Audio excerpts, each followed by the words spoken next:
화학 변화와 자발성 들어갑시다. 우리는 엔탈피부터 개념을 정리해 보도록 하죠. 자, 8페이지 펴주시면 되고요. 자, 여기입니다. 엔탈피와 열화학 반응식. 이번 파트에서 배우는 거는 에너지라고 생각하시면 돼요. 화학 반응식에 대해서 앞에서는 뭐 물질의 특성들, 혼합 물질, 혼합 용해 이런 거를 배웠으니까 이제는 이 화학 반응식을 보고 에너지가 발열 반응이니 흡열 반응이니 하는 것과 얼마나 발열이 되니, 그래서 그 발열된 에너지가 실제로 몇 줄이니 이런 것들을 보게 되는 형태라고 보시면 됩니다.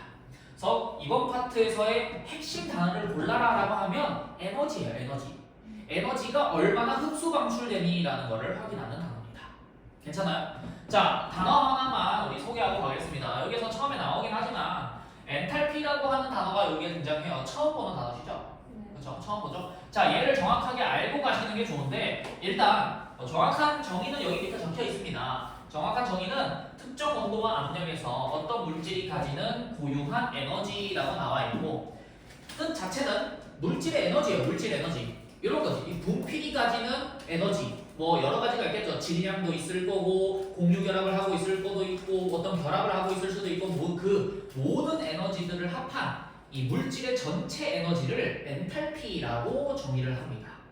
그러면 우리가 이제 잘 생각해봐야 되는 건 이 물질에 대해서 질량 더하기 얘가 가지는 결합에 대한 에너지 더하기 뭐 어떤 에너지, 격자 에너지, 여러 가지 에너지들이 다 있거든. 그 물질의 전체적인 에너지는 실제로 구할 수 있냐라고 하면 구할 수 없어요. 그러니까 에너지를 가지고 있겠지, 물질이 에너지를 가지고 있는 건 알겠지만 그 에너지를 실제로 구하는 것은 불가능하다가 요거 첫 번째 이야기하는 엔탈피의 정의라고 보시면 됩니다. 그럼 이제 되게 모호해지거든.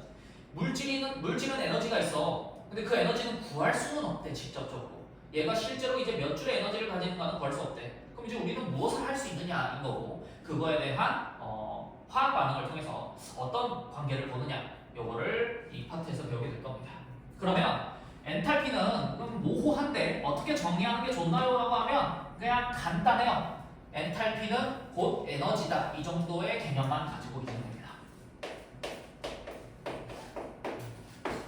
물질이 가지는 에너지. 그래서 원래 이제 물리적으로 에너지는 어떤 힘과 약간 일에 대한 관계가 있어서 에너지라는 단어를 화학에서는 사용을 못했던 거예요. 그래서 새로운 단어를 썼다가 정도로 보시면 되겠고, 우리 입장에서는 에너지다 정도로 기억하시면 됩니다. 그래서 어떤 에너지에 대한 흐름 잘 공부를 해나가시면 될 것 같아요. 자, 보시면 첫 번째로 나와 있는 개념이 반응열이라고 해서 Q라고 나와 있는데요. 열이라고 하는 것 자체가 에너지인데, 얘도 그러니까 에너지에 대한 용어가 여러 가지로 나눠져 있다라고 보면 돼. 그러니까 엔탈피도 에너지고 열도 에너지야. 똑같은 에너지야. 자, 그래서 반응할 때 나오는 에너지라고 보시면 됩니다. 그 에너지가 이제 열로서 나오기 때문에 열이라고 부르는 거라, 그냥 여기에 보이는 모든 단어들, 열, 엔탈피, 얘네들 전부 다 그냥 똑같은 에너지 이렇게 생각하셔도 무방합니다. 여기까지 괜찮아요? 자, 그러면 다시 한번 시작해볼게. 반응 에너지, 반응열이라고 하는 건 Q라고 기호를 쓰고요. 화학 반응이 일어날 때 출입하는 열입니다. 그러면 나가는 열을 우리는 발열이라고 부르고, 들어오는 열을 흡열이라고 부르는 거죠. 그 에너지가 얼마나 나가냐, 얼마나 들어오느냐에 따라서 물질의 에너지도 바뀌게 된다가 이번 파트의 핵심 내용이라고 생각하면 돼요. 여기까지 괜찮아요? 자, 그래서 발열 반응, 흡열 반응이고요. 발열 반응, 에너지를 내는 반응이고요. 흡열 반응은 에너지를 흡수하는 반응입니다. 뒤에 가서 살짝 우리가 보충해야 되는 내용이 있을 거라서 여기서 미리 설명을 하고 가면, 잠깐만. 우리가 화학 반응을 하는 용기가 있어요. 화학 반응을 하는 용기를 우리는 개라고 부릅니다. 개. 단어 들어보셨나요? 개라는 단어 들어봤어. 개라고 부르고요. 이게 우리가 보려고 하는 주인공이라고 생각합니다. 여기 안에서 화학 반응이 일어나고 개의 주위를 말 그대로 주위 혹은 주변이라고 부릅니다. 주변. 근데 화학 반응이든 어떤 물리적인 현상이든 결국 내가 에너지에 대한 전체적인 양은 보존이 돼야 된다가 기본적인 전제거든요. 그러면 내가 화학 반응이 일어나는 개에서 발열 반응이 일어났다라고 생각해봐. 그러면 이 녀석이 열을 밖으로 낸다. 내 개에서 열을 빼낸다. 밖으로 열을 줘. 그러면 이 열을 누가 받을 수밖에 없니? 주위가 받을 수밖에 없어. 여기까지 이해되니? 그래서 내가 열을 Q만큼 낸다라고 하면 주변은 열을 얼마만큼 받는다? Q만큼 받는다. 에너지 보존 법칙인 거죠. 괜찮니? 이렇게 이해하시면 되겠고, 자, 요 이야기는 뭐 지금은 당장은 쓸모가 없지만 뒤에 가서 요 내용이 다시 한번 등장할 겁니다. 별거 아닌 내용이지만 일단 알고 있으면 좋아요. 내가 열을 낸 만큼 주위는 열을 받는다. 괜찮니? 에너지를 받는다. 흡열 반응은 거꾸로겠죠? 주변에 내가 열을 얻는 만큼 주변에서 열을 잃는다. 이게 첫 번째 반응열이라고 하는 내용인 거고, 두 번째 엔탈피라고 나옵니다. 반응 엔탈피 해서 엔탈피라고 하는 정의는 물질의 에너지입니다. 물질 에너지. 그럼 화학에서는 물질이 가지는 에너지를 엔탈피라고 이야기하는구나. 여러분들이 통합과학이든 생물이든 요런 그래프를 많이 보셨을 거예요. 요렇게 되어 있는 거. 우리 화학할 때도 많이 보죠. 그렇지 않아요? 그래서 에너지가, 물질의 에너지가 큰 곳에서 작은 곳으로 간다. 무슨 반응? 발열 반응이었죠. 이 에너지 차이만큼 발열 반응한다 해서 이 에너지 차이를 우리가 뭐라고 부른다? 반응열이라고 불렀습니다. 앞에서 배웠던 이 Q가 요 에너지 차이다라고 보시면 되는데, 이 상황에서 우리는 이제 이렇게 정의하는 거죠. 자, 앞에서부터는 우리가 얘 물질의 에너지라고 애매모호하게 얘기했지만 이제 이 물질의 에너지를 화학에서는 뭐라고 이야기한다? 엔탈피라고 얘기한다. 그래서 앞으로 물질의 에너지는 기호로 H라고 씁니다. 여기까지 괜찮니? 네.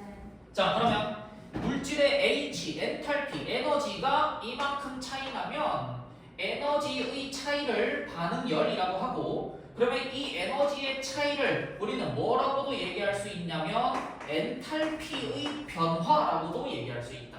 요게 이번 단원의 가장 핵심 내용이라고 보시면 돼요. 정리 다시 한번 해볼게. 내가 열을 주고받는 발열 반응과 흡열 반응은 물질의 뭐만큼 열을 주고받아? 에너지 차이만큼 주고받아요. 괜찮아? 네. 에너지가 감소했으면, 물질의 에너지가 감소했으면 이 감소한 에너지만큼 열이 밖으로 발열 반응이다라고 소개하는 거고요. 에너지가 증가했으면 이 에너지 차이만큼 열이 흡수됐다라고 이야기를 하고, 이거를 반응열이라고 부르는 게 우리가 처음에 이야기했던 정의였다면, 이제 화학적으로는 이 반응열을 뭐라고도 부른다? 엔탈피 차이라고도 부른다. 이 엔탈피 차이를 여기 있는 제목이 반응 엔탈피라고 부르는 겁니다. 단어가 정의가 되나요? 그러니까 어색한 단어이기 때문에 그냥 조금 낯설다 뿐이지 어려운 내용은 아니에요. 처음에 그래서 밑에 정리합니다. 반응 엔탈피라고 해서 기호 델타 H라고 적혀있죠. 네. 시작과 끝의 차이입니다. 그래서 화학 반응이 일어날 때의 엔탈피 변화라고 해서요. 앞에 있는 뭐 요거는 조금 중요한 조건이긴 해. 일정한 압력에서 일어나긴 해야 돼요. 에너지에 대한 차이가요. 사실 압력이 달라지면 달라져요. 그래서 압력이 일정한 과정에서 에너지 변화를 보는 게 엔탈피의 차이다라고 정의를 내립니다. 왜 그런지는 지금은 뭐 설명하기 좀 어려워요. 근데 일단은 일정한 압력이어야만 해라는 건 기억을 해두시고, 밑에 반응 엔탈피 델타 H는 생성물 빼기 반응물, 그러니까 나중 빼기 처음이다. 뭐 당연한 이야기죠. 이건 델타에 대한 정의잖아요. 나중 에너지 빼기 처음 에너지가 델타 H입니다. 여기까지 이해되니? 그러면 하나 정해보자. 봐봐. 나중 빼기 처음을 하면 부호가 나와. 나중이 작고 처음이 커. 부호가 음수겠죠. 네. 그러면 자, 델타 H가 음수면 발열이니 흡열이니 이거? 음수면. 지금 이 과정은, 요 과정은 델타 H가 음수가 나온 과정이야. 이해돼? 에너지가 작아지는 과정인 거잖아. 네. 그러면 에너지 변화는 마이너스가 나온다라고 설명하는 거예요. 발열. 그렇지. 델타 H가 0보다 작으면 무슨 반응? 발열. 발열. 이걸 적어둬야 돼요. 발열. 그래서 앞으로 문제 볼 때 제일 처음 하는 거는 화학 반응식의 개수와 상태를 확인하시고요. 두 번째는 발열인지 흡열인지 상태 체크를 하는 겁니다. 그럼 델타 H가 0보다 커지면 뭐니? 흡열이겠지. 이 의미가 이런 거예요. 에너지가 작아진다가, 그러니까 물질의 에너지가 작아지니까 델타 H 에너지 변화는 음수가 나오시는 거예요. 마이너스가 나오시는 거죠. 자, 이렇게 일단은 반응 엔탈피라고 하는 거를 정의를 한번 해봤습니다. 여기까지 필기를 하고 발열, 흡열은 적어두시고 넘어오시면 돼요. 자, 다음으로 넘어가 보도록 할게요. 자, 그래서 여기 그림 그대로 보이시죠? 그죠? 밑에 그대로 보이고 여기 밑에 반응 엔탈피가 감소함으로 델타 H 0보다 작고 엔탈피가 증가함으로 델타 H가 0보다 크다. 그게 발열 반응, 흡열 반응이다 라고 설명합니다. 자, 두 번째로 이제 열화학 반응식이 나오는데 화학 반응식은 알고 있는데 앞에 열이 붙었어요. 되게 간단한데 화학 반응식에 엔탈피, 출입하는 열을 적어주면은 열화학 반응식이라고 불러요. 그러니까 앞에서는 에너지가 얼마나 출입하는지 안 적어줬죠. 그래서 그냥 화학 반응식이라고 불렀던 거고 에너지가 얼마나 출입하는 화학 반응식입니다라는 의미로 델타 H를 적어주면 열화학 반응식이라고 부르는 겁니다. 별로 어렵진 않은 단어죠. 그래서 열이 표현되어 있는 화학 반응식 보시면 되겠고 이제 우리는 그 열의 출입을 델타 H 반응 엔탈피라고 부른다. 자, 그러면 자 봐봐. 델타 H가 음수야. 무슨 반응? 발열 반응. 이제 이게 자연스럽게 나와야 된다는 거예요. 이해돼요? 델타 H가 0보다 작아. 무슨 반응? 발열 반응. 델타 H가 양수야. 무슨 반응? 흡열 반응. 자연스럽게 암기가 되셔야 됩니다. 계속 암기하셔야 되는 부분이에요. 에너지에 대한 형태로 발열 흡을 체크하는 거 꼭 하셔야 되고. 자, 그러면 이 열화학 반응식에 대해서 주의점과 작성할 점들을 보게 될 건데 얘네들을 그냥 간단하게 이제 화학 반응식 보면서 한번 설정을 해볼게요. 첫 번째, 일단 화학 반응식을 진행할 때 제일 중요한 거는 상태예요. 우리가 지금 써놓은 이 화학 반응식이 이러한 에너지가 나온다라는 것을 결정하기 위해서는 물질의 종류와 상태, 개수까지 정확하게 똑같아야지 똑같은 화학 반응식입니다라고 설명할 수 있어. 그래서 만약에 여기에 있는 뭐 아무거나 집어서 원래는 물이, 그러니까 이 H2O가 물 상태로, 액체 상태로 나와야지 마이너스 890.8kJ이라고 하면 얘가 만약에 기체 상태로 나온다라고 하잖아요. 그러면 여기 있는 에너지가 달라진다라는 뜻입니다. 그래서 첫 번째 제일 중요한 거는 물질의 상태 똑같아야 됩니다. 이해되시나요? 네. 에너지가 같으려면 상태도 뭐 해야 된다? 같아야 된다. 고체, 액체, 기체는 에너지가 다 뭐하다? 다르다라는 거지. 이해 괜찮니? 그래서 뭐 이거는 기본적인 건데 고체에서 액체에서 기체로 갈수록 점점점 에너지가 어떻게 돼요? 커져요. 왜 그런지는 아시죠? 위로 올라갈수록 열을 받아야 되죠. 흡열해야 되잖아요. 그러니까 온도가 올라가야지 높고 올라가야지 끓으니까 올라갈수록 에너지가 높다 정도는 뭐 간단하게 머릿속에서 기억해 두시면 되겠고. 그래서 일단 첫 번째는 상태 뭐하다? 중요하다. 봐야 된다라는 거. 두 번째로는 이제 이 엔탈피의 정의 자체가 온도와 압력은 일정해야 되거든요. 그래서 항상 우리가 에너지를 측정하는, 에너지의 변화를 측정하는 이 주변의 상황의 온도와 압력은 일정하다가 조건입니다. 그래서 여기에서도 뭐 간단하게 적어두면 이제 온도, 압력, 그러니까 T와 P가 일정해야지 우리는 델타 H를 계산할 수 있다가 첫 번째 조건이에요. 두 번째 조건이에요. 상태 같아야 되고요. 온도, 압력 일정해야 됩니다. 요거는 근데 사실 여러분들이 크게 신경 쓸 부분은 아니에요. 문제 풀 때 뭐 크게 물어보는 부분은 아니다. 이 정도만 기억해 두시면 되겠고. 자, 그 다음에 세 번째로는 이제 밑에 내려가시면 다음 페이지로 넘어가시면 계속 보이는데요. 세 번째로는 이 화학 반응식에 적어놓은 에너지 변화가 상태도 중요하지만 개수도 중요하다라는 게 3번 이야기예요. 개수도 정확하게 같아야지 이 에너지가 나옵니다.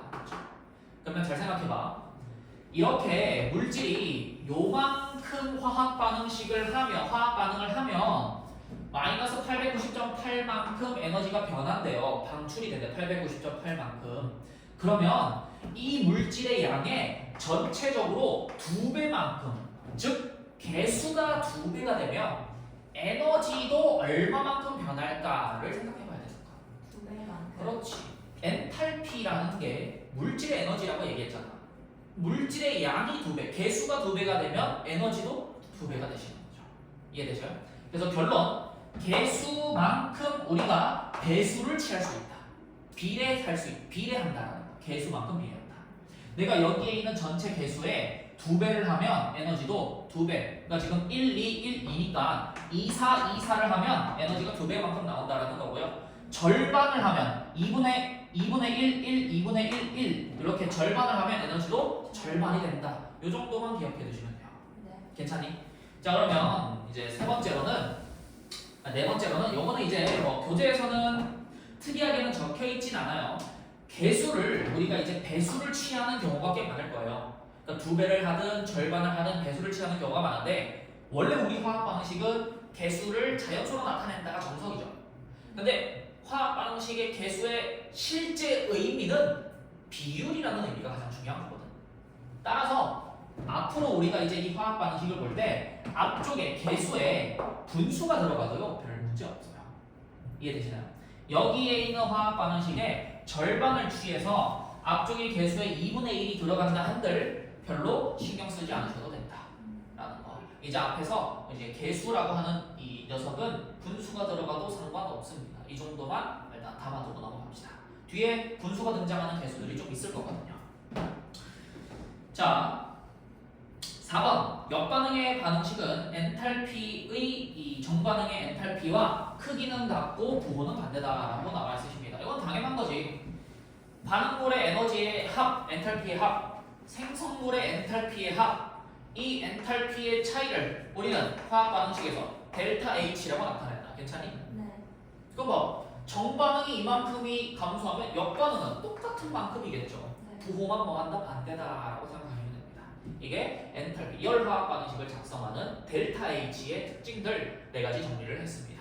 첫 번째, 상태 중요하다. 두 번째, 개수에 비례한다. 세 번째, 개수는 분수가 등장해도 상관없다. 네 번째, 역반응은 부호만 바꾸면 된다. 괜찮니? 자, 그런데 여기에서는 아직 하나만 더 합시다. 이제 뒤에 가서 헤스의 법칙이라고 하는 게 이제 두 번째 이 소단으로 등장하는데요. 지금 당장 배워도 상관없어요. 뭐냐면 우리가 이제 여기에서 할 부분들은 이 화학 방식을 가지고 조합, 쉽게 말하면 연립 방정식을 할 거예요. 따라서 이제부터 우리는 이 열화학 방식을 다룰 때 해야 되는 이 연립 방정식의 특징으로 화학 방식의 특징으로 이 화살표 있지? 화살표 기준으로 양쪽의 원자 수가 뭐하다? 같다가 화학 방식이니까 우리는 그냥 얘를 는으로 처리하셔도 상관없습니다. 는으로 보고 얘를 연립 방정식 취하는 게 우리가 뒤에서 할 일이라고 생각하면 돼요. 괜찮니? 자, 그럼 이런 거야. 예시를 한번 보여줄게요. 흰 색깔이로. 자, 상태는 그냥 일단은 생략할 테니까 대충 보세요. A랑 B가 합쳐져서 C가 되고요. C가 D랑 E로 분해가 되는 두 가지 화학 반응식이 있고 위쪽의 화학 반응식의 엔탈피 변화를 델타 H1이라고 해보고요. 아래쪽의 엔탈피 변화를 델타 H2라고 한번 해보겠습니다. 얼마인지 모르겠지만 그냥 이렇게 표현을 해보죠. 그러면 우리는 어떤 형태의 화학 반응식을 하나 만들 수 있냐면 그냥 A랑 B가 더해져서 D랑 E가 만들어지는 이 화학 반응식을 작성할 수 있다라는 거고 델타 H를 위에 있는 녀석 두 개를 조합해서 만들 수 있다라는 게 이 뒤에서 배우는 헤스의 법칙의 의미라고 보시면 돼요. 그럼 이때 우리는 무엇을 하냐? 연립 방정식 한다. 이거야. 연립 방정식 한다. 그럼 봐봐. 요거를 뭐라고 생각한다? 화살표를? 는이라고 생각한다. 그러면 이 양쪽을 더해서 이 두 화학 방식으로 얘 화학 방식을 만들고 싶어. 그럼 어떻게 하면 돼? 이 두 개를? 이 두 개를 어떻게 하면 화학 반응식이 만들어져요? 더하시면 되죠. 연립할 줄 아시나요? 네. 그래서 는이라고 생각하시면 돼요. 요거 두 개를 그냥 더해주면 이 새로운 화학 반응식이 만들어지죠. 이때 에너지는 어떻게 되나요? 연립 방정식 더하는 것처럼 에너지는 그냥 그대로 뭐 해주면 되냐? 더해주면 됩니다. 그래서 델타 H는 H1 화학 반응식이랑 H2 화학 반응식을 뭐 했으니까? 그대로 더했으니까 에너지도 그대로 플러스해서 더해주시면 됩니다. 만약에 봐봐.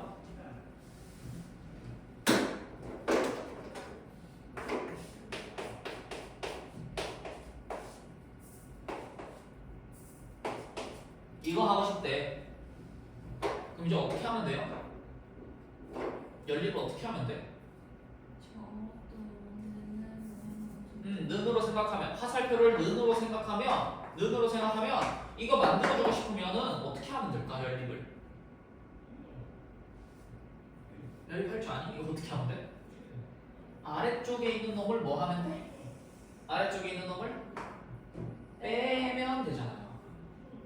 이해됩니까?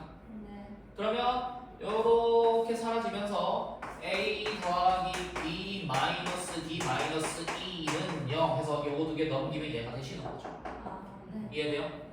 그래서 단순히 연립방정식이다라고 생각하면 문제가 쉬워집니다. 그러면 여기 있는 엔탈피는 어떻게 작성하면 돼? 빼야죠. 끝이야 이게. 이거 하고 싶어 하는 거예요 여기에서. 그래서 지금까지 배웠던 여기에 있는 정의는 우리가 이 엔탈피라고 하는 변화가 무엇인지, 그 다음에 엔탈피를 같이 작성하는 이 화학 반응식을 열 화학 반응식이라고 한다라고 하는 거. 그럼 아직 하나만 더. 개수 이야기했던 거 조금만 더 해보자. 그럼 봐봐. 네. 만약에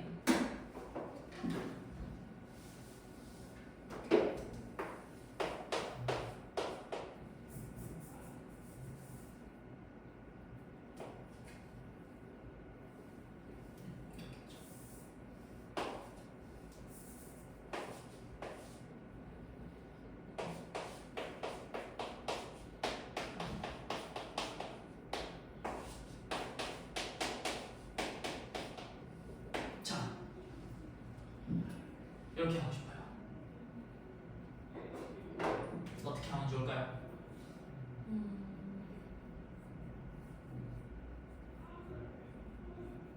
어떻게 하면 좋을까?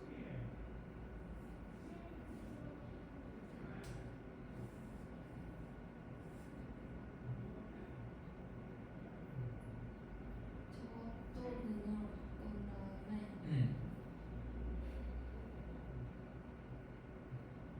생각을 조금 해봅시다. 30초 정도 생각하시고 30초 뒤에 한번 얘기해봅시다.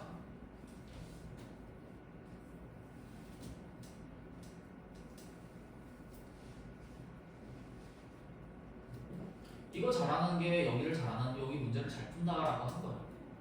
이거만 잘하면 돼요. 되게 약간 이 뭔가 화학을 잘해진다라는 느낌보다는 여기를 하면 약간 그냥 문제를 잘 풀게 된다? 그러니까 이런 느낌이 좀 강해져요. 계산 능력이 좀 올라간다? 아니면 뭐 약간 연립하는 꼼수가 늘어난다? 이런 느낌이 좀 많이 듭니다. 여기 있는 열 화학 반응식 파트는. 자, 어떻게 하느냐? 나는 왼쪽에는 A, B가 있는 걸 원하고 오른쪽에는 ED와 EE가 있는 걸 원하잖아. 그럼 왼쪽과 오른쪽에 어디에도 C는 보이시면 안 되죠? 네. 그래서 여기 있는 C 두 개가 없어지면 되지. 그러면 이 아래쪽에 있는 녀석에 몇을 곱해주고 2를 곱해주고 얘를 뭐 하면 돼? 더해주면 되죠. 네. 이해되시나요? 그래서 얘네 두 개를 더하면 이 C 양쪽에 있는 는 사라지시고 아래쪽으로 그냥 더해주시면 되니까 엔탈피는 어떻게 나와? 델타 H1 더하기 더해졌다. 어떻게 한다? 그렇지. NaH2 엔탈피의 2배만큼이 더해지는 거죠. 네. 여기도 2배가 된다는 거지. 네. 괜찮아? 그러니까 이거 하시는 거예요. 이거. 그래서 이제 역반응 취하면 마이너스 취해 주시고 개수 2배 하면 2배 해서 해주시고 2분의 1 하면 에너지 2분의 1 해주시고 그냥 연립하는 거 만들어주면 끝이다. 이런 형태로 열화학 반응식을 우리가 보게 됩니다. 이해가 되시나요? 네. 네. 요거 하는 거예요. 자, 내려가시면 되겠습니다. 다음 이제 반응 엔탈피 측정이라고 하는데 여기는 수행평가로도 주로 등장하고 혹은 그냥 뭐 문제로도 등장하는 파트인데 대부분 이 파트가 이제 수행평가로 주로 등장을 합니다. 자, 보시면 반응 엔탈피 측정하고 위쪽에 있는 실험을 좀 볼 건데 일단 요거부터 먼저 할게요. 자, 아까 얘기해서 우리가 엔탈피의 이 화학 반응이 일어났을 때 차이 요거만큼 에너지가 나오고 이 에너지를 우리는 이제 델타 H라고 부른다. 근데 얘를 우리가 측정할 수 있어야지 우리가 이걸 구할 거 아니야, 그죠? 그러면 이 열이 나오는 것을 무엇으로 측정하냐면 아까 이야기했는데 걔가 방출한 에너지가 있으면 그 방출한 에너지를 누가 받아? 주위가 받아요. 그러면 우리는 결국 측정할 수 있는 건 주위가 받은 이 에너지만큼, 그러니까 델타 H죠. 델타 H만큼 이 주위의 온도가 상승한다라는 걸로 열을 구하게 된다. 요게 여기에 있는 반응력 측정입니다. 그러면 내가 이 주위에, 개 주위에 물을 집어넣어 놨어요. 그러니까 물통 안에다가 화학 반응을 집어넣은 거예요. 그래서 화학 반응을 막 하니까 발열 반응이 막 일어나서 주위에 이 물이 그 열을 막 흡수해요. 그러면 물이 열을 흡수하면은 물의 온도가 상승하겠지. 그때 그 물의 온도 상승량 델타 T를 물의 비열과 질량을 곱해주면 이 물이 흡수한 총 열량 에너지가 나오고요. 그 에너지만큼이 개가 낸 에너지입니다. 델타 H입니다. 라고 해주시면 문제가 완료가 됩니다. 우리가 구하고 싶은 델타 H를 구할 수 있다. 여기까지 괜찮아요? 자, 그러면 왜 자꾸 Q라고 쓰고 델타 H라고는 안 하나요? 라고 하면 화학 반응식의 개수의 문제가 있어요. 마치 이런 건데 나는 화학 반응식을 쓸 때는 사실 화학 반응식의 정석은 앞에 개수가 뭐여야 돼? 자연수여야 돼. 괜찮니? 그래서 우리가 이야기하는 델타 H는 실질적으로는 원래 자연수에 있는 에너지예요. 근데 내가 화학 반응을 시킬 때 항상 1몰, 1몰, 1몰로 시킬 수는 없잖아. 얘를 뭐 조금만 써가지고 0.1몰, 0.1몰, 0.1몰, 그러니까 10분의 1만큼만 반응을 시킬 수도 있잖아요. 그러면 이때 나오는 에너지도 델타 H인가라고 부를 수 있냐라고 하면 정의상 우리는 화학 반응식에서 일어나는 에너지 변화를 델타 H라고 하니까 얘는 사실 10분의 1만큼이네. 델타 H. 10분의 1만큼. 몰수를 10분의 1만큼 썼으니까. 그래서 이거를 델타 H라고 부르긴 그래서 그냥 열 에너지 Q라고 쓰는 겁니다. 그래서 실질적으로 내가 몰수를 가지고 쓴 열 에너지를 Q라고 쓰기 때문에 델타 H라고는 쓰지 않는다. 이 정도만 생각해 주시면 돼요. 결론적으로는 사실 같은 양이에요. 같은 의미예요. 에너지라는 의미예요. 근데 이제 몇 분의 몇이 된 에너지인 거죠. 그래서 만약에 1몰 화학 반응식의 개수만큼 반응했다라고 하면 Q가 델타 H가 되시는 겁니다. 여기까지 이해되셨니?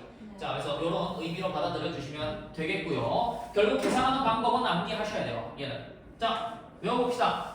열 Q는 CM 델타 T. Q는 CM 델타 T. 그래서 이걸 어떻게 CM 델타 T 어떻게 외우냐면 C양탁 이렇게 C양탁, C양탁. C양탁. 열은 C양탁 이렇게 외워요. C양탁. 보통 이렇게 외우시죠. 그래서 C는 비열, M은 질량, 델타 T는 온도변화 이렇게 나오시는 겁니다. 괜찮아요? 그래서 열은 CMT. 그래서 주변에 물이 흡수한 이 열 에너지를 구하면 걔가 방출한 열 에너지랑 똑같아요의 이 형태를 취하고 있는 겁니다. 그런데 이제 조금 심화해서 설명을 들어가 보도록 하겠습니다. 실험하는 기구가 두 개 있어요. 첫 번째는 싸구려 실험이고요. 실험계고요. 두 번째는 좀 비싼 실험계예요. 그래서 뭐냐면 싸구려는 실제로 이제 학교에서 많이 하는 실험 이 기구고 그냥 스티로폼에다가 물 채워놓은 거예요. 스티로폼 위에다가 뚜껑 덮고 물 채워놓고 온도계 꽂아놓으면 그게 간이열량계라고 부릅니다. 그래서 간이열량계는요 물의 온도 변화를 가지고 우리가 이 흡수하는 열량을 측정, 방출하는 열량을 측정하는 열량계고요. 밑에 있는 통열량계는 조금 더 전문화된 열량 측정이라고 생각하시면 됩니다. 자, 밑에 있는 통열량계는 주변에 물이 있긴 한데 통 안에서 반응을 시키거든요. 위에 있는 녀석은요 물 안에서 반응을 시켜요. 그러면 물이 오염되겠지. 물이 혼합이 되면서 물 안에 그냥 그 화합물들을 집어넣고 녹여서 반응을 시키는 거기 때문에 여기에는 물이 용액이 되면서 혼합돼서 오염되고 이 CM 델타 T에서 얘네 두 개가 C와 M이 정확하지 않을 수 있어요. 그래서 간이야, 간이. 근데 밑에 있는 통열량계는 통에 담아서 화학 반응을 진행을 시키고 그래서 이때 나온 열을 통도 흡수하고 물도 흡수하기 때문에 이 통열량계는 얘가 측정하는 Q가 두 개예요. 통이 측정하는 열이랑 물이 측정하는 열이 두 개가 있습니다. 그래서 조금 느낌이 다릅니다. 간이열량계가 흡수한 열이 용액이 흡수한 열량과 동일하다라고 표현해주고 통열량계는 이 화학 반응에서 나온 열량이요 통이 흡수한 거랑 물이 흡수한 거를 더해야 된다라고 설명을 한다. 이런 조금 디테일의 차이가 있다라는 거 기억해 주시면 되겠습니다. 요때 뭐 학교에서 이것까지 하면 그냥 가지고 오시면 돼요. 만약에 자 물이 측정한 거는요 cm 델타 t로 계산을 해야 되는데 통이 측정한 거는 통은 이 기구를 만드는 기구사 회사에서 정확하게 구해놓거든요. 이 통은 그래서 비싸요. 통에 비열과 질량을 정확하게 측정을 해놓고 데이터를 제공해주기 때문에 통은 C와 M이 고정이 되어 있습니다. 그래서 이 통 열량계에서 이 측정하는 열량은 C와 M을 합쳐서 라지 C라고 해서 상수 하나를 쥐어주게 돼요. 그래서 C와 M, 스몰 C와 스몰 M이 이미 고정이 되어 있기 때문에 얘네 두 개가 합쳐져서 상수 C, 그 다음에 델타 T로 계산을 해주시면 됩니다. 얘를 열 용량이라고 부르게 돼요. 그래서 통 열량계의 열량은 열용량과 델타 T 이렇게 곱하게 됩니다. 통의 열용량과 델타 T. 요게 이 열량계 실험에서의 좀 디테일적인 부분이라고 보시면 되겠습니다. 이거는 좀 심화된 내용이기도 하고 학교에서 할 수도 있고 안 할 수도 있고 이거는 학교 선생님마다 차이가 좀 나요. 그래서 한다면 알려주세요. 학교 선생님이 막 간이 열량계랑 통 열량계랑 열량계를 나눠가지고 설명을 한다. 그럼 반드시 나오기 때문에 다시 한번 가져와서 설명을 좀 해달라고 하시면 됩니다. 일단 간단하게는 이 정도만 하고 넘어갈게요. 이해를 할 수 있으면 이해하시는 게 좋겠지만 일단 뭐 이 정도가 있다. 우리는 열량계도 이 Q를 에너지를 측정하는 것도 기구가 다른 기구가 있구나 하는 거 이 정도까지만 하고 넘어가시면 되겠습니다. 자, 그 위로 좀 올라가서요. 저기에는 실험을 좀 볼 텐데 연료의 열 효율 비교하기라고 하면서 어떤 자료가 하나 나와 있습니다. 자, 네 가지의 열화학 반응식을 나타냈대요. 잘 봐봐요.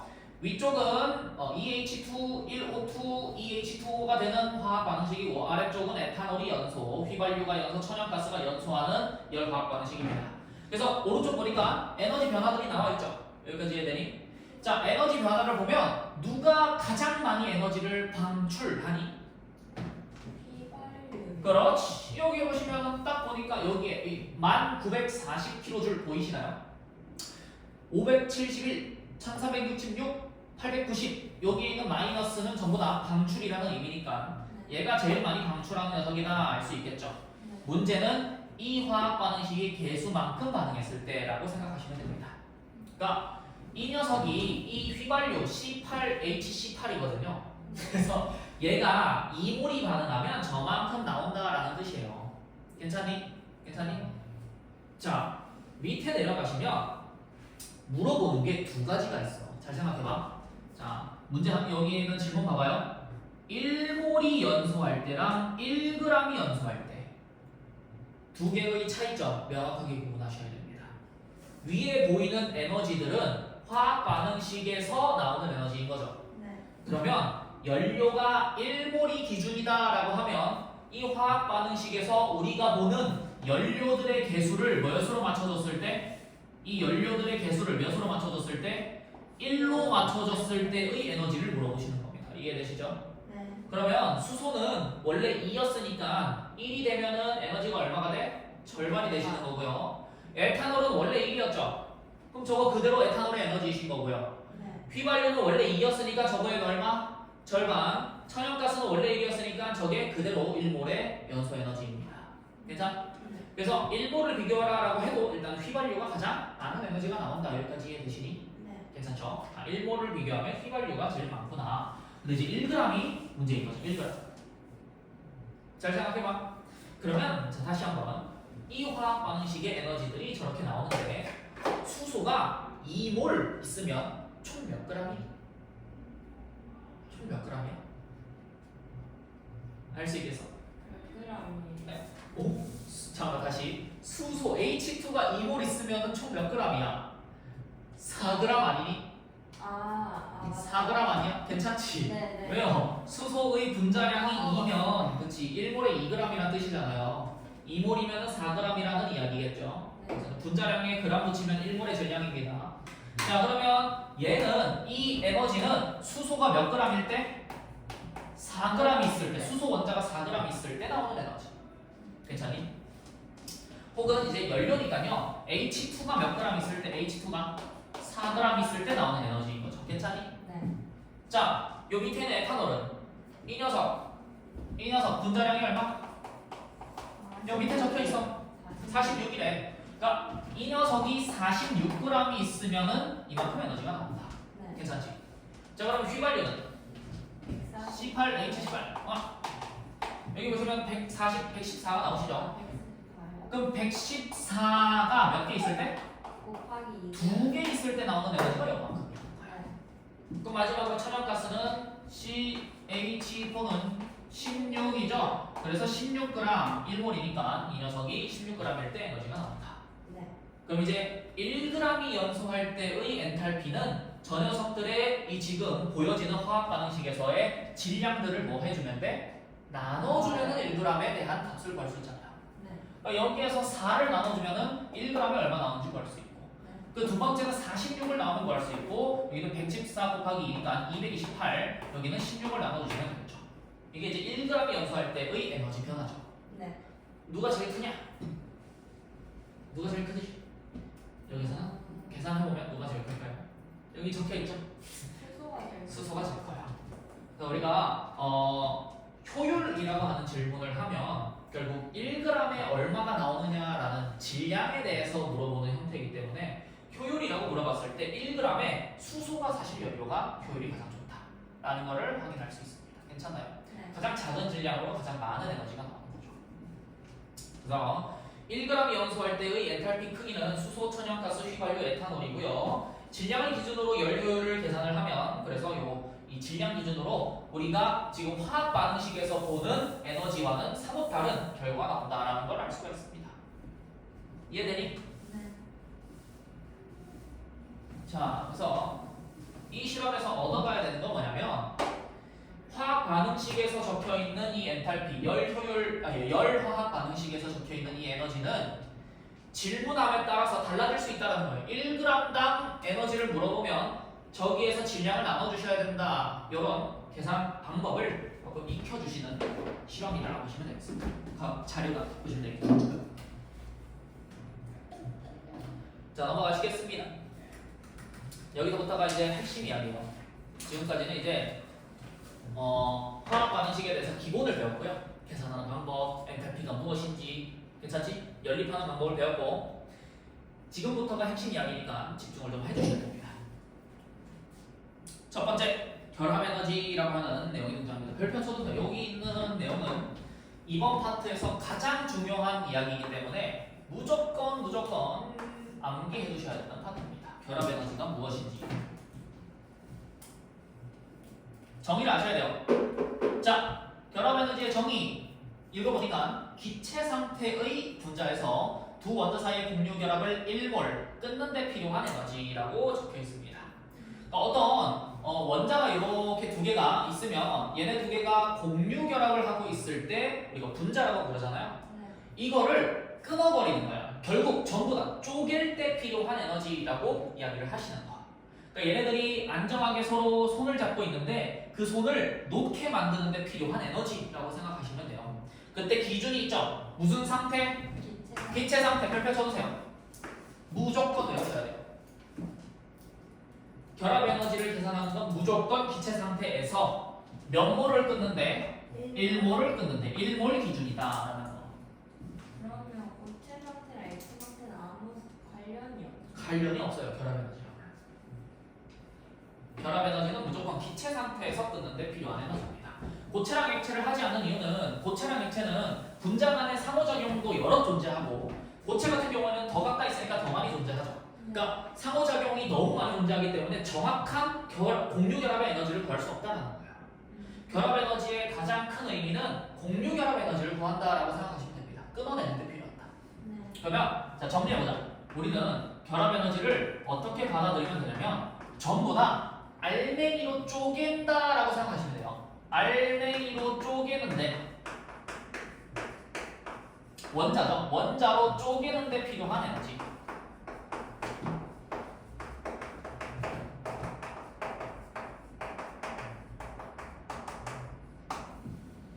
이 정도로 기억하시면 되겠습니다.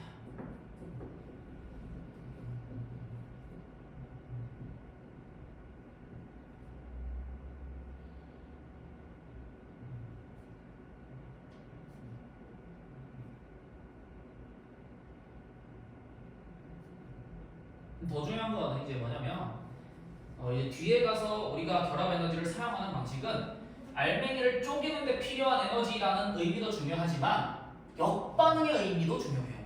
잘 봐봐요. 여기 있는 이 그림을 활용을 할 건데, 자 교재 보시면 H2 수소 기체를 쪼개는데 두 개의 수소 원자로 쪼개는데 필요한 에너지를 무슨 에너지라고 한다? 결합 에너지라고 한다. 괜찮니? 결합을 쪼개는데 필요한 에너지. 괜찮아? 네. 그러면 역반응은 무슨 뜻이에요? 그거의 반대예요. 그치. 알맹이를 다시 갖다 조립하는 데 필요한 에너지라고 해석할 수 있겠죠. 네. 그러니까 조립된 거를 쪼개는 데 필요한 에너지를 결합 에너지라고 하니까 역반응은 그냥 쪼개져 있는 거를 다시 조립하는 데 필요한 에너지겠다. 괜찮니? 네. 그래서 부분은 어떻게 돼? 함대가 되시는 거죠. 자, 요 의미가 굉장히 중요합니다. 그래서 이 결합이 형성될 때, 그러니까 조립을 할 때와 조립을 쪼갤 때 이 두 가지의 의미로 결합 에너지를 활용해 주실 거예요. 조금만 뒤로 넘어가 봅시다. 자, 봐봐요. 밑에 표 있습니다. 조금만 내려가 보세요. 바로 밑에 표 있죠. 자, 예시 하나만 들어보자. 봐보세요. 칠판 봐보세요. CH4 기체를 우리가 쪼개는 데 필요한 결합 에너지를 한번 계산해봐라 라고 합니다. 네. 그러면 이 녀석의 쪼개는 데, 그러니까 쪼개면 화학 방식으로 쓰면 이렇게 될 거예요. 탄소 기체와 수소 기체 원자 4개로 만드는 데 필요한 엔탈피 이렇게 적어놓으면 이게 바로 결합 에너지가 되십니다. 괜찮니? 네. CH4를 그냥 싹 다 해체 분석을 해체 분해를 하시는 거죠. 얼마가 나올까를 이 표에서 구할 수 있을까? 이거죠. 정확하게 계산을 하지 말고 그냥 단순 곱하기로 표현을 해보십시다. 이 녀석을 해체 분해하는 데 필요한 에너지는 얼마가 될까? 이 표에서 누구를 사용하면 될까요? 저거 HH랑 HC. HH와 HC. 그러면 어떻게 표현하면 돼? 델타 H는 표현해보자. 여기에서의 델타 H는 결합 에너지는 얼마야? 일단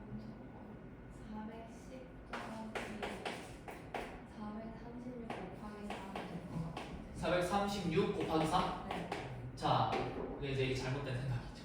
이거 아니에요. 흔히 하는 이제 오해라고 보면 됩니다. 자, 436, 410. 저 의미는 C랑 H, C랑 H랑 H를 끊는 데 필요한 거거든. 지금 여기서 우리한테 필요한 거는 뭐냐면 얘가 어떻게 결합되어 있는지를 아는 게 첫 번째예요. 아하. 그래서 이 기본적인 분자 구조를 알고 있어야 돼요. 이게 이제 약간의 뭐 쉽게 얘기하면 이제 기본기가 필요한 거죠. 화학에서의. CH4 어떻게 결합되어 있어? 이렇게 결합되어 있지. 네. 그럼 얘를 끊으려면 누구를 4개 끊어야 돼? C랑 H 4개를 끊어야 돼요. 410 곱하기 4. 그렇지. 얘는 410 곱하기 4 kJ이 나온다고 해주시면 됩니다. 괜찮아요? 그래서 kJ, 몰 이렇게 단위를 쓰는데 이게 이제 1몰에 이만큼 에너지, kJ는 에너지 단위고요. 1몰만큼 끊는데 이만큼이 든다라는 거죠. CH4 1몰을 끊어내려면 이거 분류결합 4몰이 끊겨야 된다라는 뜻이에요. 괜찮니? 네. 자, 요게 결합 에너지입니다. 자, 하나만 더 해볼까?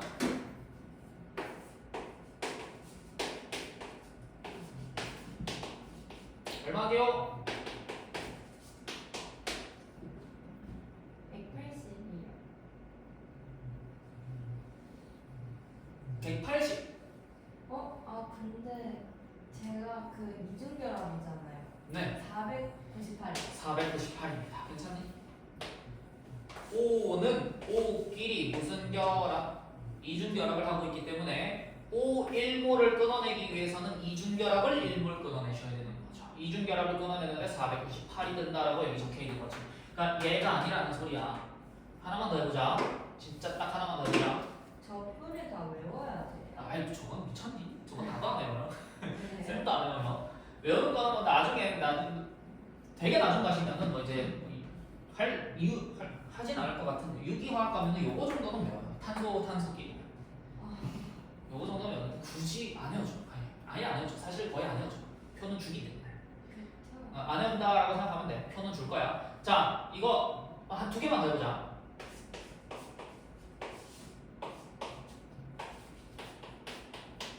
뒤에 이제 상태는 그냥 대충 기체라고 생각하세요. 귀찮으니까 안 적을게요. 여기에 델타 H 얼마일까요?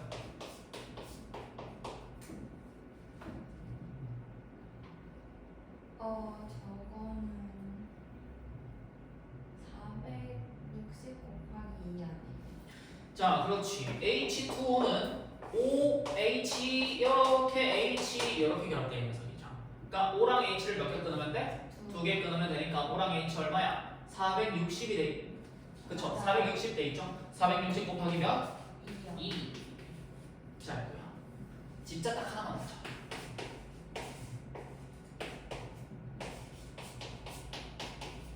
자, 얘는 결합 에너지 얼마일까요?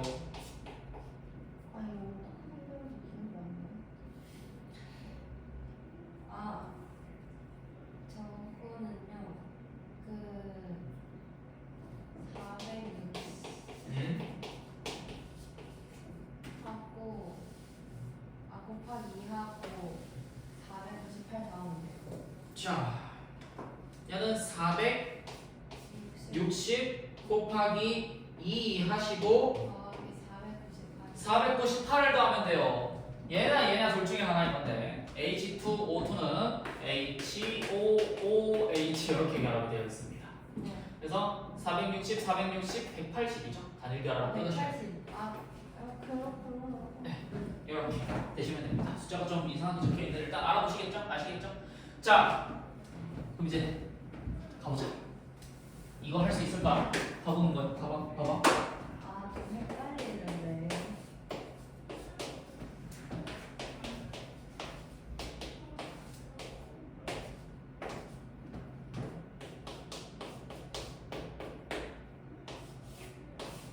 이거 할 수 있겠네. 우리가 하려고 하는 건 이거예요. 결합 에너지를 왜 배우냐에 대한 물음이 이걸 하려고 해요. 개수가 2면은 어떻게 되는 건가?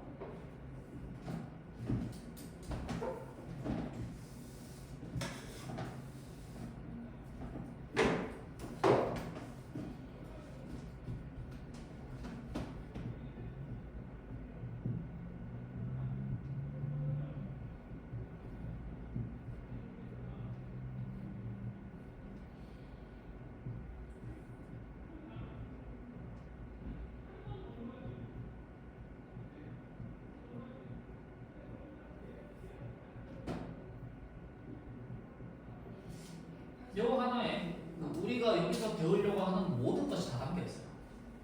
여기에요? 이거 하나만 잘해도 여기서 배우는 그냥 거의 모든 것을 다 익힐 수 있을 거예요.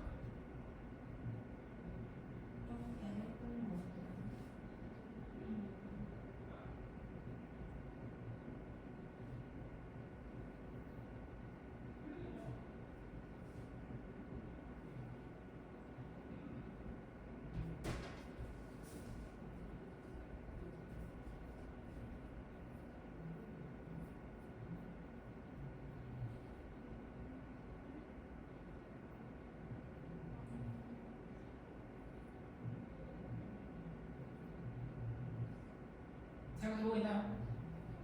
네. 혹시 마이너스가 나오나요? 뭐 마이너스가 나올 수도 있죠.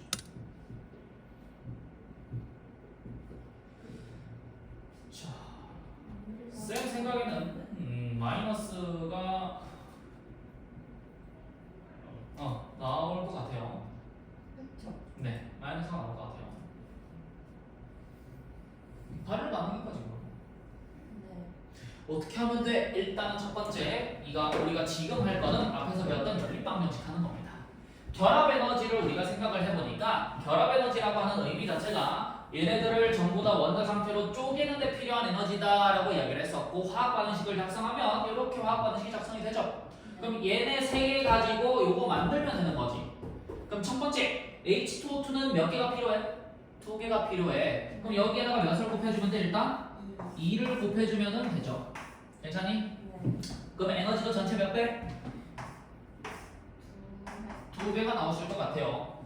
괜찮아? 네. 그러면 일단 요거를 여기다 갖다 붙입니다. 그러면 오른쪽에 있는 이 원자 4개를 지우면 되는데 오른쪽에는 H2O가 필요해요. 두 개가. 그럼 여기도 전체 몇 배? 두 배를 해서 에너지도 몇 배?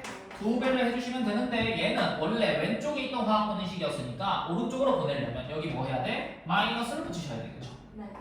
마이너스 붙입니다. 괜찮니? 네. 그래서 더하면 되겠고 그러면 마이너스를 붙여서 더하면 2H2는 여기 넘어갈 거고 요 위아래 거를 일단 두 개 먼저 더해주시면 4H 두 개가 사라지고요. 네. 이 O가 두 개가 이렇게 사라질 건데 여기 두 개가 남겠죠. 두 개가 남겠죠.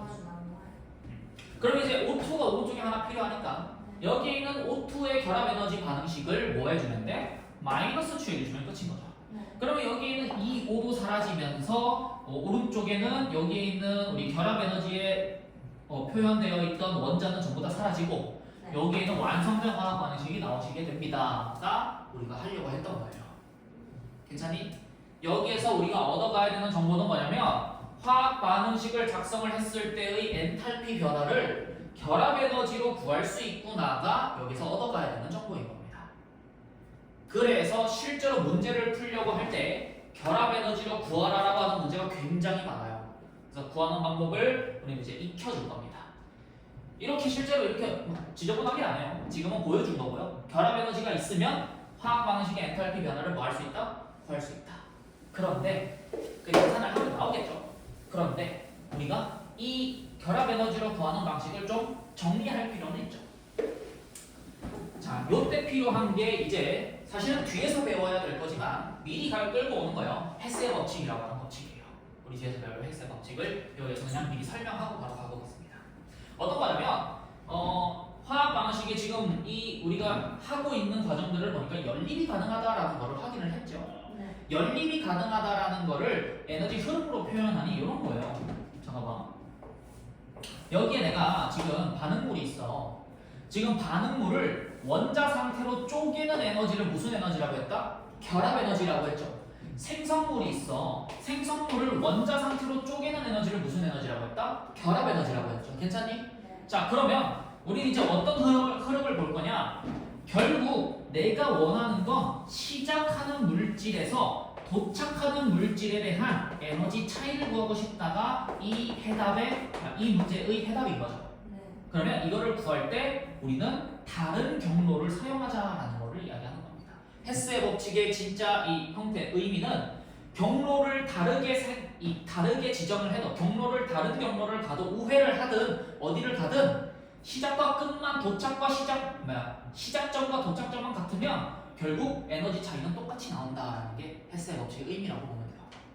그럼 결국 결합 에너지를 우리가 쓰는 이 쌤이 이렇게 적어준 이유가 뭐냐면 하는 게 뭐냐면 결국 전부 다 원자 상태로 뜯어버리는 에너지를 가지고 한쪽만 다시 반대로 가는 에너지로 생각을 해주시면 우리의 경로가 원자로 쪼갰다가 다시 조립하는 에너지로 경로를 구할 수 있다는 거죠. 여기까지 이해돼요? 네. 결합 에너지를 사용하는 방식을 다시 한번 소개해 볼게요. 결국 우리가 하는 게 뭐냐? 헤스의 법칙, 화학 반응식의 경로는 상관없다라는 것을 이용을 해서 얘를 다 쪼개는 에너지를 내가 구한 다음에 이 쪼갠 원자들 가지고 다시 뭐 하는 거야? 이 녀석들을 조립하는 에너지를 구한다라는 거죠. 그러면 내가 쪼갤 때 필요한 에너지랑 조립할 때 나오는 에너지들을 다 더하면 이 화학 반응식에서 필요한 에너지들이 나온다. 얘가 뭐 음수가 나오든 양수가 나오든 그거는 내가 여기에서 구한 에너지들에 대한 크기에 의해서 결정이 될 거고 결국은 결합 에너지를 통해서 우리는 이 화학 반응식의 엔탈피 변화를 구할 수 있다가 핵심인 거죠. 괜찮니? 자, 정리해보자. 결합 에너지는 잘 알아야 돼. 의미를 잘 기억해야 돼요. 결합 에너지는 의미가 뭐다?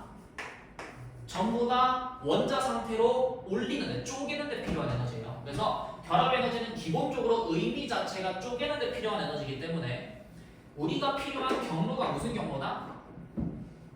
여기에서 바로 생성물에 대한 델타 H를 구할 수 없으니까 결국은 우리는 경로를 위로 올라갔다가 내려가는 에너지에 대한 경로를 구하겠다는 거. 이해돼서? 이런 거죠.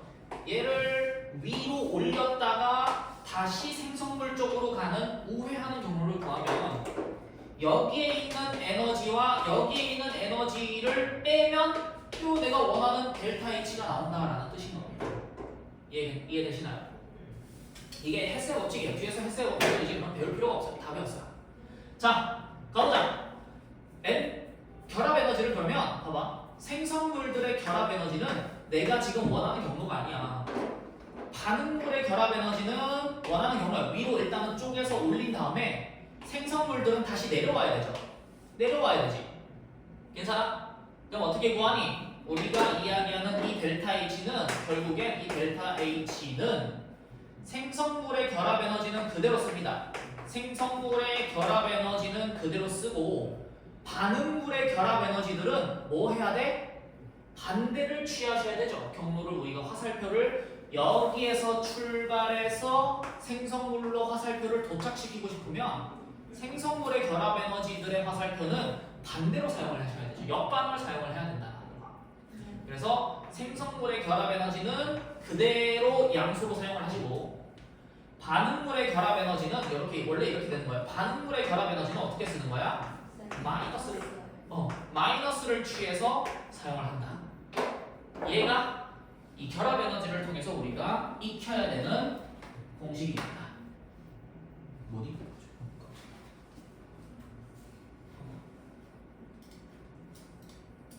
어이? 교재가 꺼졌다.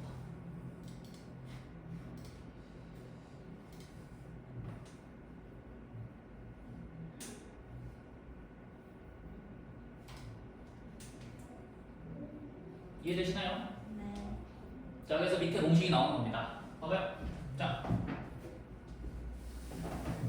일단 암기하는 방법을 알려줄게.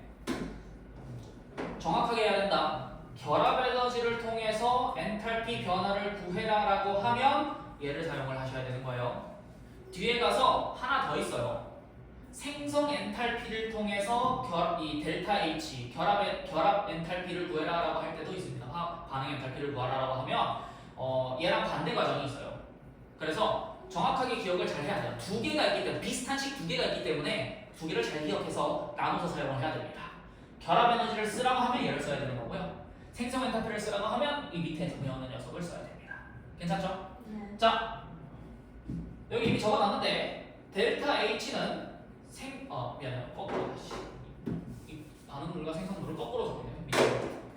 반응물의 결합 에너지는 그대로 사용을 해주시고 경로를 그대로 쓰고 생성물의 결합 에너지의 경로는 뭐 해야 된다? 거꾸로 해서 더해주시면 된다. 그래서 반결 빼기 생결이라는 식이 나옵니다. 자, 여기에 적혀있는 이야기를 우리는 어떻게 해? 일단은 암기하시냐. 엔탈피의 변화가 반결 빼기 생결이다 라는 걸 첫 번째로 구할 수 있다.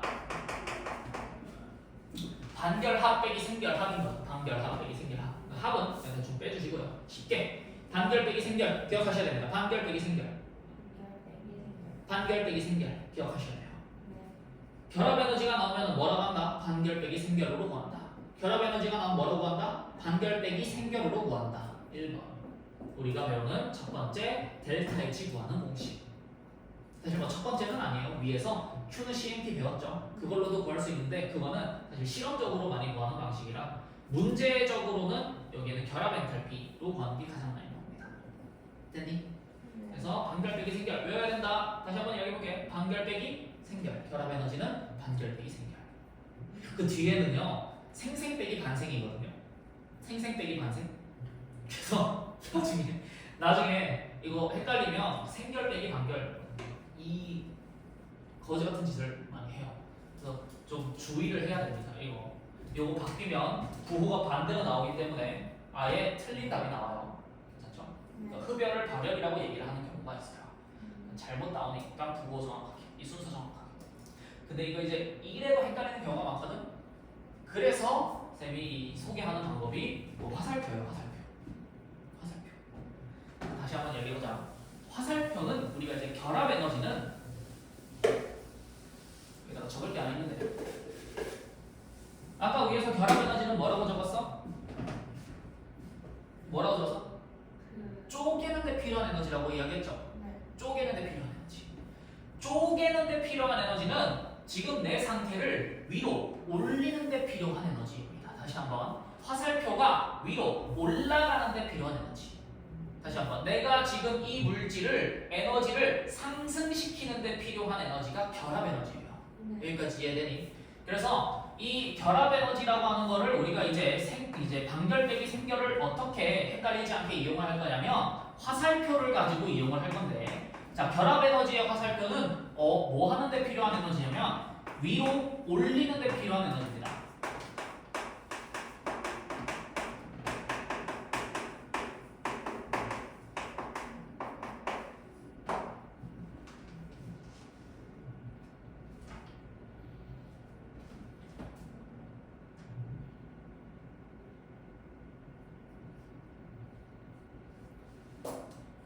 괜찮니? 네. 그럼 이제 이렇게 기억을 해두시면 돼요. 위로 올리는 데 필요한 에너지라고 생각을 하고 나서, 문제 주의점은 여기에 있는 상태들은 전부 다 기체여야 됩니다. 기체여야 돼요. 자, 공급결합 하는 맞아요. 공유결합 하는 데만 그 정도도 조금 특징적인 부분은 있습니다. 자, 이렇게 있을 때 이제 어떻게 생각하면 되냐? 결합 에너지를 힌트로 줬어. 그러면 일단 얘네들을 전부 다 뭐 하는 데 필요한 에너지가 결합 에너지이다. 올리는 데 필요한 에너지가 결합 에너지다. 그러면 우리는 생각해야 되는 건 올려서 결국 내가 시작 물질을 원자로 쪼개서 다시 얘네들을 만들어내는 게 목표구나라고 생각하시면 돼요. 그러면 반응물 쪽의 결합 에너지는 무엇을 취하면 된다? 마이너스를 취해서 그냥 더해주시면 끝이다. 이런 형태로 사실 이번 파트의 모든 에너지에 관한 이야기, 델타 H에 관한 이야기는 화살표, 에너지에 대한 흐름으로 기억하는 게 가장 쉬워요. 이 방식을 많이 이야기할 거니까 기억해 주시면 되겠고, 하나만 뭐 미리 설명하면은 생성 엔탈피라고 해서 이제 뒤에 이거 나오거든요. 용어 그대로 생성하는 데 필요한 엔탈피예요. 누구를? 내가 원하는 애를. 그 생성 엔탈피는 이렇게 되는 에너지입니다. 이렇게 되는데 필요한 에너지. 얘네는 위로 올리는 애. 그렇지. 위로 올리는 애. 그러니까 얘네들도 위로 올리는, 이게 사실은 이거는 아닐까요? 생성 엔탈피는 내리는 데 필요한 에너지. 이렇게 필요한데 필요한 에너지. 생성 엔탈피. 대신 조건은 있어요. 무조건 1몰 기준이에요. 에너지가. 생성 엔탈피는 1몰 기준이라서, 자, 얘네들을 내리는 데 필요한 에너지니까 얘네들은 생성 엔탈피는 화살표를 이해할 때 반응물의 생성 엔탈피만 거꾸로 올리시고 올라간 다음에 내려오는 반응은 그대로 더해주시면 된다. 이런 형태로 화살표의 흐름을 내가 시작하는 부분에서부터 내가 원하는 도착하는 부분에까지 이어지도록 만들어주면 됩니다. 그리고 더해주면 에너지를 더하면 끝. 이게 결합 에너지를 통해서 우리가 엔탈피를 구하는 방법이다 보시면 돼요. 이게 방법으로 쌤이 그냥 설명해주는 방법. 교과서에서는 아마 이렇게 안 가르칠 거예요. 이게 끝이에요. 교과서에서는. 그래서 반결 빼기 생결 반드시 공부를 많이 안 하면 헷갈릴 때가 옵니다. 그래서 이 헷갈릴 때가 올 때 헷갈리지 않는 방법, 화살표를 통해서 구하는 방법이 있다. 그래서 우리가 외워줘야 될 거는 그거밖에 없죠. 결합 에너지는 위로 올리는데 생성 엔탈피는 아래로 내리는데 필요한 에너지다. 두 개밖에 없어요. 자, 뒤로 넘어가시면 이제 반응 엔탈피의 종류이죠. 비법 특강에서 우리가 했던 이야기들이 전부 다 나옵니다. 자, 근데 반응 엔탈피의 종류는 한번 봐보도록 합시다. 요것만 한번 보고 가죠. 정의가 좀 필요해요. 봐봐. 반응에 대한 종류거든. 우리가 화학 반응에 대해서 여러 가지 이름들을 붙여놨는데 첫 번째는 연소예요. 연소. 연소는 뭐니? 연소는 산소와 반응해서 물과 이산화탄소를 만들어내는 반응입니다로 정의하죠. 그래서 완전 연소를 해서 가장 안정한 생성물이 생성될 엔탈피인데, 물이 H2O가 되게 특이한 게요. 물은 가장 안정할 때가 액체일까 기체일까라는 질문이거든. 물은 액체일 때가 안정할까요? 기체일 때가 안정할까요? 액체일 때가 안정해요. 왜? 지구상에서 물이 제일 많이 존재하는 거를 보면 물이 액체일 때가 가장 안정하다는 뜻입니다. 상황에서. 그래서 연소 엔탈피는 기억하세요. CO2 기체와 H2O 액체가 생성되는 반응입니다. 됐니? 자, 생성 엔탈피는 어떤 물질 1몰이 성분 원소에서 가장 안정한 원소로부터 생성될 때 반응 엔탈피입니다. 그래서 뒤쪽에 배울 내용입니다. 뒤쪽에 배울 내용. 생성 엔탈피는 뒤쪽에서 배울 거고요. 분해 엔탈피는 가장 안정한 원소로 분해될 때 이것의 역반응입니다. 역반응. 이거 굳이 이름을 외울 필요는 없어요. 역반응입니다. 역반응. 자, 용의 엔탈피는 녹을 때, 그러니까 상태 변화할 때 필요한 에너지인 거고요. 중화 엔탈피는 중화 반응할 때 필요한 엔탈피 에너지다라고 보시면 되는 거죠. 여기서 우리가 얻어내야 되는 건 일단 연소 엔탈피에 대한 정의 정도만 가져가세요. 물과 이산화탄소가 생성되는 반응. 물이 액체니까요. 산소와 반응해서 물과 이산화탄소. 생성 엔탈피는 이제 뒤에서 배울 거니까 지금은 가만히 놔두셔도 돼요. 뒤에서 정리를 또 할 거고. 자, 넘어가시면 되시겠습니다. 2번은 우리가 이때까지 한 거니까 넘어가시고요. 여기 있다. Q2번 밑에 내려가봐. 111페이지 Q2번. 자, 봐봐요. 델타 H 구하래. 지금 한번 구해봅시다. 이거 구해봅시다. Q2번. 111페이지 Q2번. 구해봅시다. 특별히 계산기 쓰셔도 됩니다. 시험 칠 때는 안 되긴 하겠지만 우리도 공부. 근데 선생님이 계산기 이제 필요하다고 계산기 가지고 오셨는데. 오 정말? 네. 실제로 여기는 이제 보통 계산기를 많이 써요. 대학 가서는. 선생님이 계산기 이쁜 거 많다고 이쁜 거 사라고 그렇게 말씀하셨어요. 카시오 계산기 이런 거 사면은 뭐 대학 생각나시겠네. 공학용 계산기 옛날에 많이 썼는데 이쁜 거 사세요. 사람.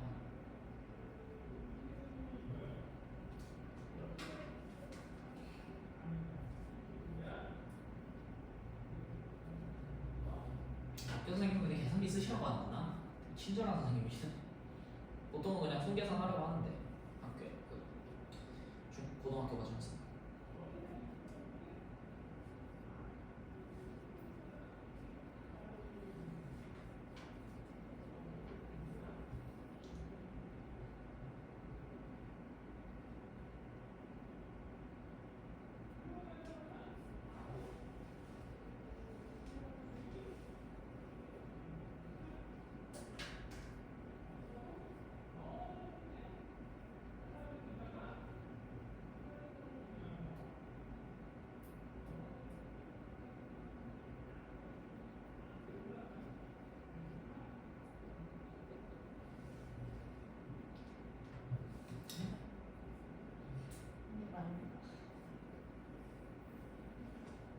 계산 나오니? 얼마 나오니?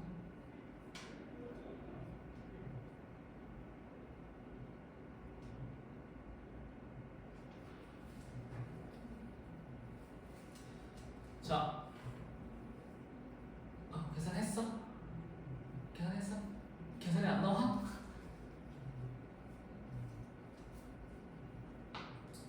맞는지 모르겠네요.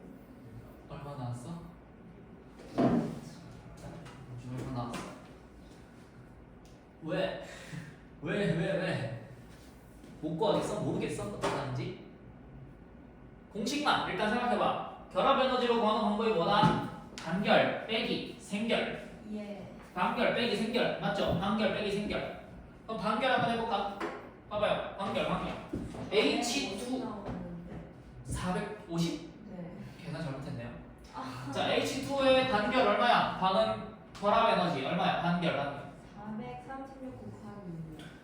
436 곱하기 2죠. 그렇죠? 왜 H2는 H와 H의 단일 결합이기 때문에 요거 하나 끊는데 1몰 필요하고요. 전체 몰수가 2몰이니까 요거 2배면 얘도 2배. 그래서 얘는 436 곱하기 2가 생결 하나 더하기 O2의 생결 얼마야? 498 저 하나만 곱하기 1 이렇게 되죠. 자, 얘가 누구 거? 생성물의 결합 에너지. 생결. 반결은 얘 H2O 몇 개? 462. 잠깐만. H2O는 O랑 H가 한 분자에 O랑 H가 몇 개? 2개. 네. 그래서 한 분자 쪽에 있는데 요게 한 분자예요. 그럼 이게 몇 분자짜리? 2개니까 요게 일단 H2O의 반결의 합. 계산이. 자, 더하기. 없네요. 얘가 반결의 합이니까. 그거 빼면 돼요. 델타 H는 뭐 빼기 뭐? 반결 빼기 생결이죠. 그래서 460 곱하기 4 빼기 생결의 합 436 곱하기 2 가로치고 더하기 498 이렇게 계산해 주시면 답입니다. 아, 곱하기 2를 하고 있어요. 그게 이제 조심해야 되는 부분인 거죠. 조심 또 조심해야 되는 부분인 거지. 근데 대충 감은 잡은 것 같아요. 가만 잡았나요? 네. 자, 이게 만약에 이제 생각이 안 나요라고 하면 이제 결합 에너지를 화살표 에너지의 흐름으로 기억을 하시면 된다. 자, 일단은 쪼개는데 필요한 거는 다 구해야 됩니다. 첫 번째 H2를 쪼개는데 필요한 에너지가 여기 적혀 있죠. 436 곱하기 몇 개? 두 개니까 2. O2를 쪼개는데 필요한 에너지가 498. 그 다음에 H2를 쪼개는데 필요한 에너지가 460 곱하기 2의 2몰 이렇게 나와 있고, 그 다음에 여기 끝이죠. 그러면 이제 얘의 에너지 흐름이 여기에서 출발해서 H2로 도착하고 싶은 거잖아. 에너지 흐름이 그렇죠? 그러면 이 화살표만 뭐 하면 된다? 거꾸로 두시면 된다. 그래서 이렇게 두시는 거죠. 네. 그래서 반결, 빼기, 생결 이렇게 나오십니다. 괜찮나요? 네. 나 이거 왜 거꾸로 했니? 바보네. 여기가 마이너스, 여기가 플러스죠. 뭐니 이거? 미안해요. 여기가 반응물의 결합이, 여기가 반응물의 결합이고 이게 생성물의 결합 에너지죠. 이 바보같이 했다. 이거 마이너스 거꾸로 했어요. 미안해요. 자, 아무튼 이렇게 해주시면 된다. 기다려 써놓고. 그래서 얘는 플러스로 더해주시고 얘는 마이너스로 이렇게 계산해주시면 답이 튀어나오십니다.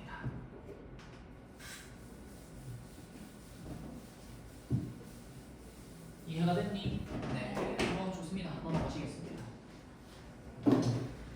자, 반응물의 엔탈피, 화학 반응의 엔탈피 구하기 배웠고요. 결합 에너지로서. 자, 잠깐 쉬었다가 뒤로 넘어가서 헬스의 법칙은 우리가 이미 했어요. 그래서 간단하게 설명하고 넘어가고, 저 뒤쪽에 생성물의 생성 엔탈피 가지고 또 뒤로 구하는 방법 이야기를 해보도록 하겠습니다. 자, 완전로는 118페이지 펴놓으시고 잠깐 쉬었다가 가시도록 하죠. 지금 시간이 2시니까 2시 10분까지 쉬었다가 나머지 뒤쪽에 엔탈피 마무리 짓도록 합시다.